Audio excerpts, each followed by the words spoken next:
Up next, Greenstrawberry aftermarket set review for the Star Destroyer.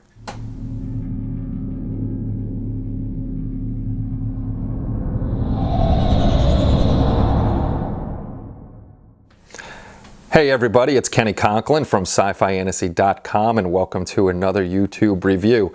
Today we're going to take a look at the 1/14/720 scale PE set for the Bandai Star Destroyer, and the set comes from Greenstrawberry, and I'd like to thank Lucas as always for sending over the products for review.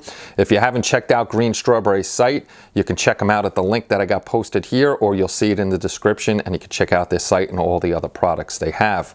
So after this review, we'll have a few more coming up this week from other products that we got from Lucas, which is very, very kind of him. So, as usual, if you haven't, come over to SciFiAntasy.com, register, join the community, have fun, and all that good stuff. So now that that's out of the way, let's get over to the bench and check out the pieces. So today we're going to be taking a look at the Greenstrawberry PE set for the Bandai Star Destroyer in 1/14/720 scale, which is a very tiny kit. Greenstrawberry has changed up their packaging a bit with their logo and stuff. It looks really nice, and it's the usual packaging with the hard cardboard and the open up tab on the back of the cellophane itself. So let's open this up and show you what we got inside. So as always, I'll start off with the instruction sheet for Greenstrawberry, which is always marked well. It shows you what comes in the package itself, goes through the directions of how to use the PE from the PE sheet, and then on the back it also has where the parts are going to come and get cut off of the PE sheet. So let's get over to the PE now. So because it's a tiny kit, it comes with a tiny PE sheet. What comes on the sheet is a plaque for the base itself. You have the deflectors or flanges, whatever you want to call them, for the engine bells in the back. You have like a little crane thing for the bay underneath the ship, parts for the spine, and another small part for the front. It's such a tiny ship, you really couldn't do too much with it, unlike the one big scale one that Revell does now that they got off as Zvezda, which I always have trouble saying.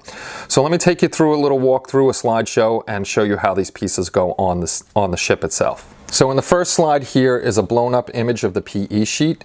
You can see the plaque, you can see the three parts for the engine bells, the parts for the spine, and also for the underneath the ship, the little crane. Now as we move into slide number 2, you'll see the back of the ship, and you can see where the little flanges or deflectors for the engine bells are on there, plus the PE on the back of the spine, which is a few pieces that you'll need to put on there. Plus you can see on the base is the plaque itself, and this is a tiny little ship like I was saying, so not too much PE for it. And in the third and final slide, you'll see the under bay of the ship itself with the little crane piece under there.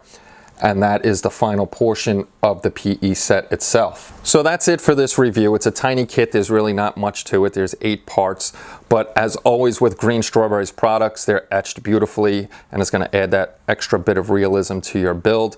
And again, I'd like to say thank you to Lucas from greenstrawberry.cz for sending over the product for review. And don't forget, we're gonna have more reviews coming up this week and next week of a few more products from Lucas. So thank you to everybody. As always, if you have any questions or comments or anything like that, just throw them in the comments section below and I'll get back to you as soon as I can. And don't forget to subscribe and hit the little notification icon. Thanks a lot, everybody, for stopping by. Take care, and bye-bye.